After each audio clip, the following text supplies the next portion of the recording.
आवाज। नमस्कार, स्वागत है आप सभी का इंडिया वॉइस पर। मैं आपके साथ निकिता कश्यप। बुलेटिन की शुरुआत करते हैं। खबर उत्तर प्रदेश के लखनऊ से है, जहां ट्रैफिक पुलिस ने रिजर्व पुलिस लाइन से यातायात माह का शुभारंभ किया और इस मौके पर बाइक और स्कूटी से जागरूकता रैली भी निकाली गई और जिसमें नागरिकों और एनसीसी के छात्रों ने भाग लिया। तो वहीं आपको बता दें कि joint CP law and order Bablu Kumar rally को हरी झंडी दिखाकर रवाना उनकी ओर से किया गया है। तो वहीं उन्होंने बताया कि ट्रैफिक पुलिस सड़क हादसों को कम करने और ट्रैफिक व्यवस्था को सुधारने के लिए 5E प्रिंसिपल्स पर काम करेगी और जहां लखनऊ में यातायात महीने के इस अभियान से उम्मीद है कि सड़क नियमों का पालन बढ़ेगा, तो वहीं हादसों में भी कमी आएगी। लखनऊ में आज से यातायात माह का शुभारंभ किया गया है। इस कार्यक्रम का उद्देश्य लोगों में ट्रैफिक रूल के प्रति जागरूकता बढ़ाना है। इस कार्यक्रम को लेकर के अब लोग जागरूक हों, इसके लिए जो पुलिस का आला कमान है उन्होंने आज यहां से हरी झंडी दिखा के रैली भी रवाना की, जो लोगों के बीच गई और उसने बताया कि किस तरह से ट्रैफिक जो सिग्नल्स हैं उसका पालन करना है, जो साइंस है उसका पालन करना है और किस प्रकार का बिहेवियर हमें सड़क पर रखना है। वीडियो जर्नलिस्ट ऋषभ के साथ अनुराग तिवारी, इंडिया वॉइस, लखनऊ। खबरों में आगे बढ़ते हैं। अब खबर वाराणसी से है, जहां पर राजघाट पर 4 दिवसीय गंगा महोत्सव का आयोजन हुआ। तो वहीं आपको बताते चले कि जिसमें कण कण में काशी, रस रस में बनारस थीम के तहत सूरताल और नृत्य की अद्भुत प्रस्तुतियां हुई। तो वहीं आपको बताते चले कि महोत्सव के दूसरे दिन की रसमय शुरुआत उत्तर वाहिनी के तट पर हुई और जहां पहले दिन शास्त्रीय गायन, वादन और नृत्य के साथ लोक नृत्य और बिरहा के साथ साथ आपको बता दें कि संगीत की प्रस्तुतियां भी दिखाई गई। जहां वाराणसी में गंगा महोत्सव ने संगीत और नृत्य की लहरियों से जो है हर दर्शक का मन मोह लिया और इस 4 दिवसीय महोत्सव में कला और संस्कृति का अद्भुत संगम भी देखने को मिला। कलाकार हैं और कोई भी ऐसा धन्यवाद आ जाएंगे।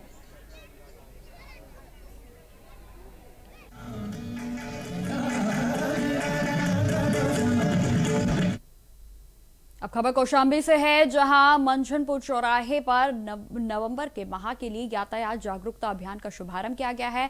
तो वहीं आपको बता दें कि डीएम अमित पाल शर्मा और एसपी राजेश कुमार ने फीता काटकर कार्यक्रम का उद्घाटन किया। तो वहीं कार्यक्रम को एएसपी राजेश कुमार सिंह समेत यातायात पुलिस और जनपद के पुलिस अधिकारी भी इस मौके पर मौजूद रहे। जहां एसपी राजेश कुमार ने जानकारी दी कि सड़क सुरक्षा सभी की जिम्मेदारी है और नियमों का पालन हर हाल में जो होना बेहद ही जरूरी है। नवंबर माह भर यह अभियान चलता रहेगा और जहां नागरिकों को हेलमेट, सीट बेल्ट और गति नियंत्रण के प्रति जागरूक भी किया जाएगा। तो वहीं बताते चले कि कौशाम्बी में इस अभियान के जरिए लोगों में सड़क सुरक्षा और नियम पालन के प्रति जागरूकता बढ़ाने की कोशिश की जा रही है। जहां नवंबर के महीने में पुलिस नियम तोड़ने वालों के खिलाफ सख्त कार्रवाई भी करेगी।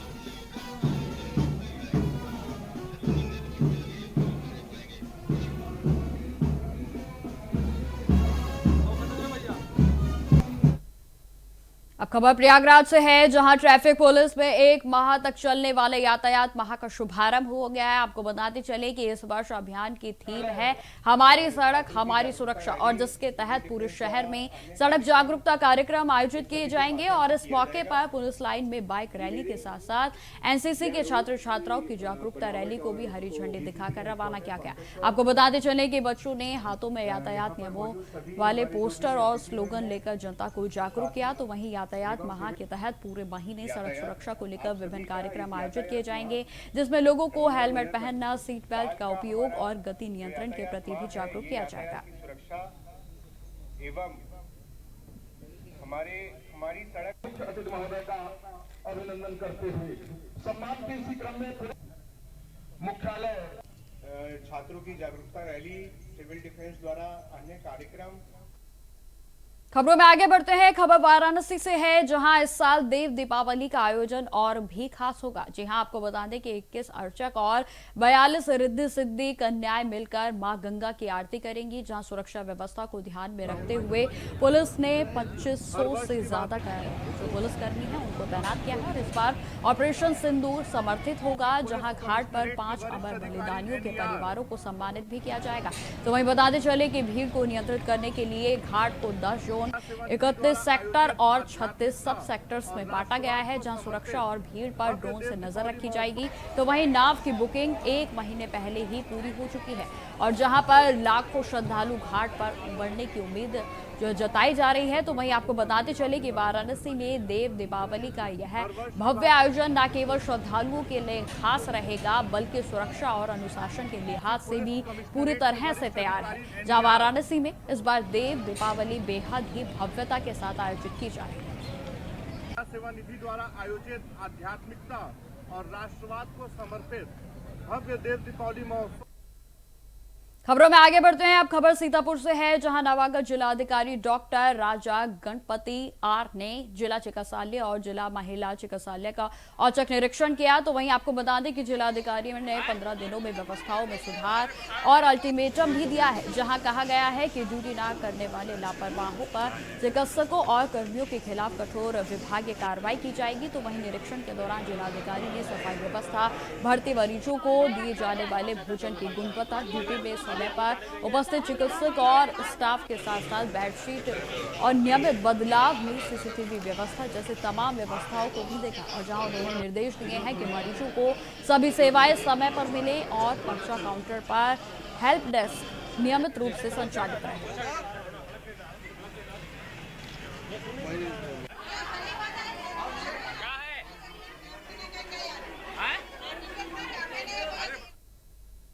अब खबर बांदा से है, जहां नरीनी तहसील में तैनात एसडीएम अमित शुक्ला पर आरोप है कि उन्होंने चकबंदी लेखपाल विकास सिंह के साथ मारपीट की है और उन्हें बंधक भी बना लिया गया।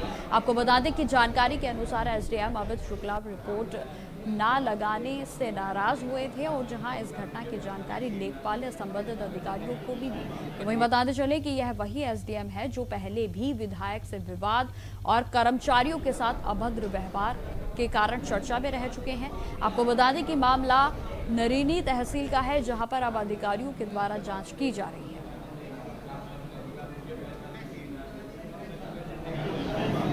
मेरे साथ घटना एक 15 ग्राम का जो है मामला था भवन निर्माण संबंधी, जिसमें एक रिपोर्ट जो है गई थी हमारे जो है पहले भी जिलाधिकारी महोदय का और तहसील दिवस IGRS का ही IGRS में है, तो उसमें दिया था, दोनों पक्षों ने दिया था। तो दोनों पक्षों के लिए जो है हमारे संबंधीकर्ता के द्वारा रिपोर्टें गई हैं, तो उस आधार पे रिपोर्ट लगाने के लिए जो है वो नाराज़ थे और वो अपने पक्ष पे जो है रिपोर्ट लगवाना चाह रहे थे।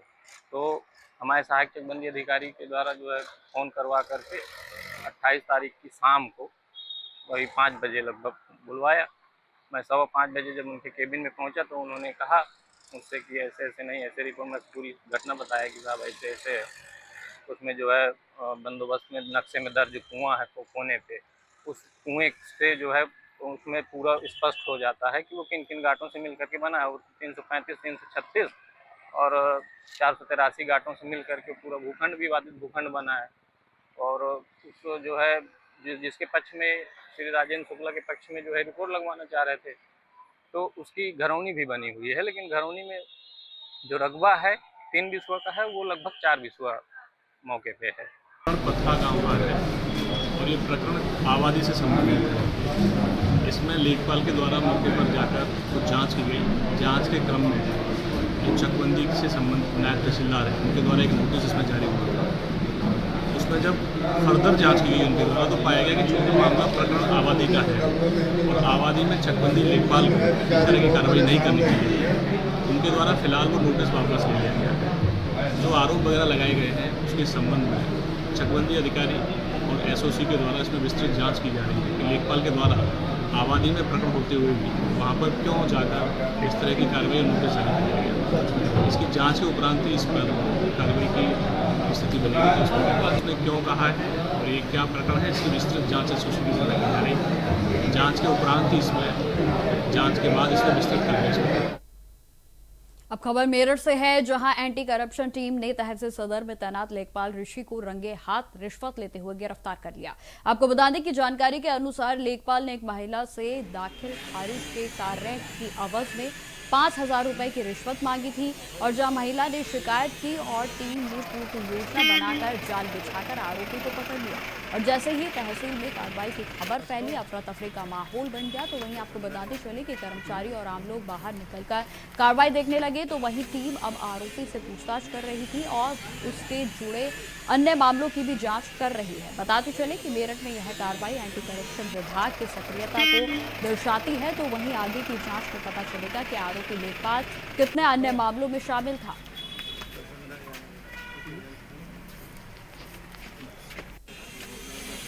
ये मैं 31 तारीख में इनसे मिली थी, लेखपाल से, जिनका नाम रेशम चौहान है।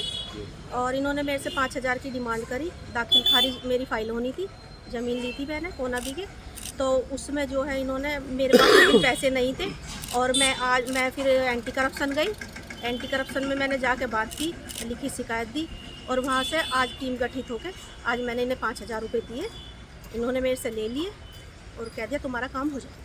इनका तो ये कहना है कि आपने पैसे दिए, इन्होंने पैसे पकड़े नहीं और वो पैसे नीचे गिरे हुए थे। नहीं, पैसे उल्टी हाथ में लिए हैं, फिर उल्टी जेब में रखे हैं इन्होंने पैसे तो पता चला है कि नीचे पड़े हुए थे वो। नहीं, जेब में रखे। वहाँ के कुछ लोगों का यही बताना है कि पैसे नीचे पड़े हुए थे, आपने दिए थे, उन्होंने लिए नहीं। नहीं सर,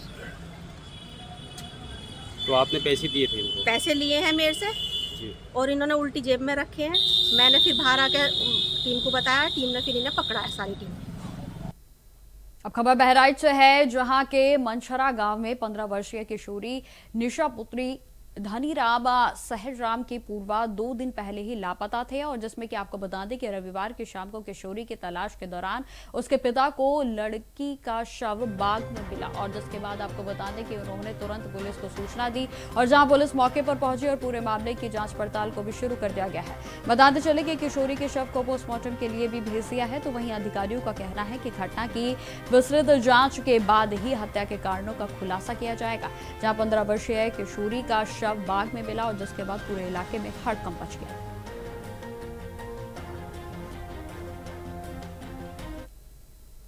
खबरें लगातार जारी रहेंगी, फिलहाल रुकते छोटे से ब्रेक के लिए। तो ब्रेक के बाद एक बार फिर से स्वागत है आप सभी का। बढ़ते हैं खबरों की और। खबर श्री माधोपुर से है, जहां पर बस स्टैंड पर यात्री 3 घंटे से अधिक इंतजार के बावजूद जयपुर जाने के लिए बस नहीं पा रहे हैं। जी हां, आपको बता दें कि यात्रियों को अपनी यात्रा करने के लिए कई घंटों डिपो पर बैठना पड़ रहा है। और जहां स्थानीय लोगों का साफ तौर पर कहना है कि डिपो पर अधिकारियों के नाम पर खाना पूर्ति की जा रही है। और जहां पिछले कई दिनों से कंडक्टर और स्टाफ की कमी के कारण बस सेवाओं में गड़बड़ी भी देखी जा रही है। बताते चले कि खाटू मेले और देवउठनी एकादशी के दौरान शादी विवाह और बढ़ती यात्री दबाव के चलते व्यवस्थाएं और भी बिगड़ गई हैं। जहां डिपो मैनेजर ने जानकारी दी है कि स्टाफ की कमी की जानकारी डिपार्टमेंट और यूडीएच मंत्री छावर सिंह खर्रा को पहले भी दी जा चुकी है और इसके चलते कंडक्टरों को पिछले कई महीनों से छुट्टी भी नहीं मिली है। और जहां यात्रियों को काफी असुविधा का सामना करना पड़ रहा है। तो वहीं आपको बताते चले कि Shri Madhopur roadways bus stand पर इस समय अफरा तफरी का माहौल है, जहां जयपुर जाने के लिए घंटों तक यात्रियों को इंतजार करना पड़ रहा है।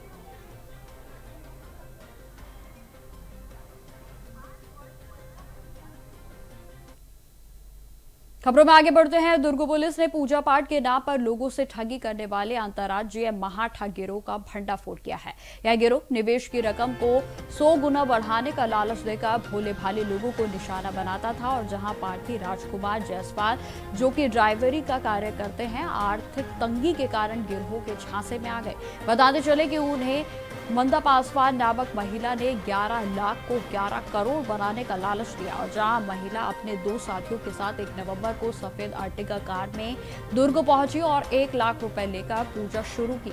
और जहां कुछ देर बाद ही सिंदूर लाने के बहाने से फरार हो गई। तो वहीं आपको बता दें कि पीड़ित ने तत्काल पुलिस को शिकायत दर्ज कराई और जिसके बाद एएसपी राठौर के निर्देशन पर टीम से महाराष्ट्र से सक्रिय गिरोह की घेराबंदी की गई। और जहां बताते चले कि पुलिस ने महिला मंदा पासवान और 2 साथियों को गिरफ्तार कर 7 मोबाइल, 1 लाख रुपए नगद और अर्टिगा वाहन को भी जब्त कर लिया है। और जहां आरोपियों को न्यायिक रिमांड पर भी भेज दिया गया है। बताते चले कि पुलिस ने जनता से अपील की है कि वे ऐसे किसी भी जादुई पूजा या फिर निवेश के झांसे में ना आए और तुरंत पुलिस को इसकी सूचना दें।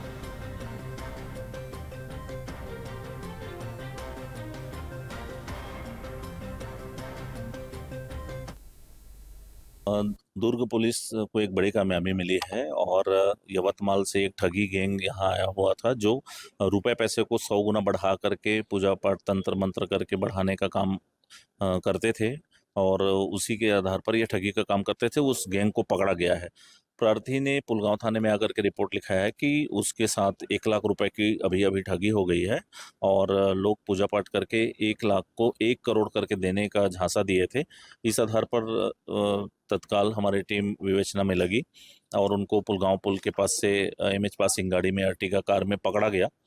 जब पूरी पूछताछ और सामने आई तो प्रार्थी ड्राइवरी का काम करता है और आर्थिक तंगी से गुजर रहा है। इसी बीच उसने अपने दोस्त राजू से मदद मांगी। राजू ने एक छोटू नाम के व्यक्ति का नंबर दिया जो महाराष्ट्र का है और इन दलालों ये जो ठग हैं उनके लिए दलाली का काम करता है, गुर्गे का काम करता है।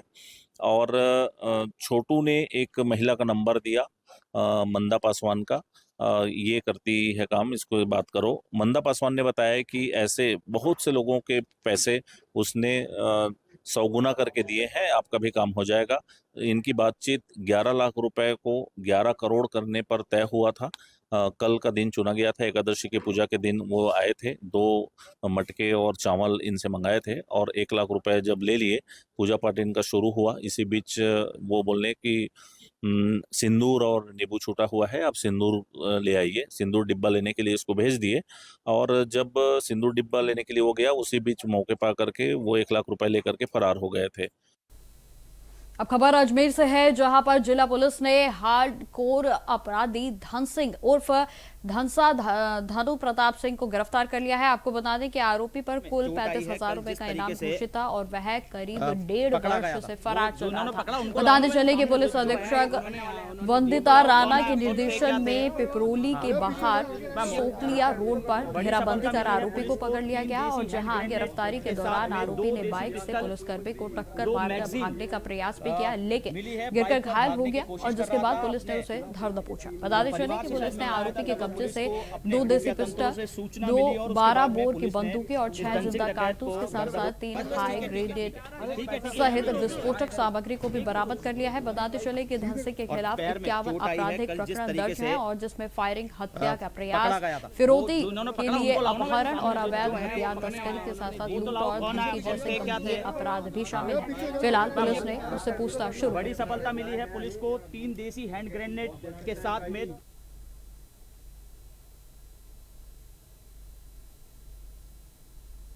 अच्छी सफलता हाथ लगी है। पूरे के पूरे स्टेट के टॉप 25 क्रिमिनल्स में से एक हमारे जिले का 25,000 का इनामी, जयपुर ग्रामीण जिले का 10,000 का इनामी है। इसके खिलाफ 50 से ज़्यादा मुकदमे पहले से दर्ज हैं और 5 प्रकरण में अजमेर शहर में और 1 प्रकरण में ये जयपुर में, दूदू के 1 प्रकरण में वांछित चल रहा था। धन सिंह नाम के अपराधी को पकड़ा गया है और इसमें जो है विशेष टीम गठित की गई थी। पिछले 6 महीने से ज़्यादा, लगभग 1 साल से निरंतर जो है इसको ट्रैक कर रहे थे, पर ये शातिर आदमी है, कई बार पहले गिरफ्तार हो चुका है। उसकी वजह से ये अपने नए नए तरीके करके छुपने की कोशिश कर रहा था और हमारी टीम ने काफ़ी प्रयास करके और अच्छी सफलता प्राप्त हुई है, जिसमें CO के एडिशनल SP केकड़ी के निर्देशन में CO केकड़ी ने क्लोजली सुपरवाइज किया और SHO सराना, SHO सरवाड़ के निर्देशन में फिर ये कार्रवाई हुई है। इसमें जो विशेष भूमिका रही है उसमें हमारे 4 जो पुलिस कर्मचारी, पुलिस के 4 जवानों की बहुत अच्छी भूमिका रही है। राजेश मीणा, रामराज, पंकज और सरदार। इसके अलावा इसको जो पकड़ा है, इसके पास हमारी जो रिकवरी हुई है, 2 देसी पिस्टल, खाली मैगजीन मिली है साथ में, 2 12 बोर की बंदूक, 3 हैंड ग्रेनेड इसके पास से हमने रिकवर किए हैं। अब खबर उत्तर प्रदेश के औरैया से है, जहां जिले के सदर कोतवाली क्षेत्र में स्थित मोहल्ला सतवेश्वर में एक निजी अस्पताल में इलाज के दौरान एक महिला की दर्दनाक मौत हो गई और जिसके बाद परिजनों में आक्रोश फैल गया। बताते चले कि परिजनों का आरोप है कि अस्पताल प्रशासन ने लापरवाही बरती और जिससे महिला की जान चली गई। तो वहीं डॉक्टरों के अनुसार महिला को 30 अक्टूबर की रात गंभीर अवस्था में अस्पताल लाया गया था और उनके शरीर में केवल 3 पॉइंट ही खून था और जिसके कारण उनकी स्थिति बेहद ही नाजुक थी। तो वहीं आपको बता दें कि अस्पताल के चिकित्सकों का कहना है कि शुरुआत में भर्ती करने से भी महिला को इनकार कर दिया गया था, लेकिन परिजनों के आग्रह पर इलाज शुरू कर दिया गया और जहां रविवार की शाम महिला के हालात बिगड़ने लगे और जिसके बाद डॉक्टरों ने परिजनों को दूसरे अस्पताल में भर्ती कराने के लिए महिला की सलाह दी, लेकिन वे नहीं माने। बताते चलें कि शाम के 7 बजे महिला की हृदय की गति रुकने लगी और जिसके कारण उसकी दर्दनाक मौत हो गई। तो वहीं बताते चले कि पुलिस ने शव को पोस्टमार्टम की प्रक्रिया के लिए आगे भेज दिया है और मामले की जांच को भी शुरू कर दिया गया है।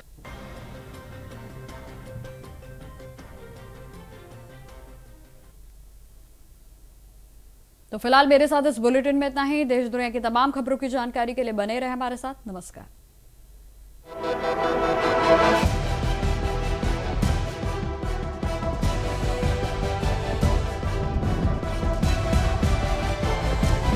इंडिया वॉइस, आपकी सोच, आपकी आवाज।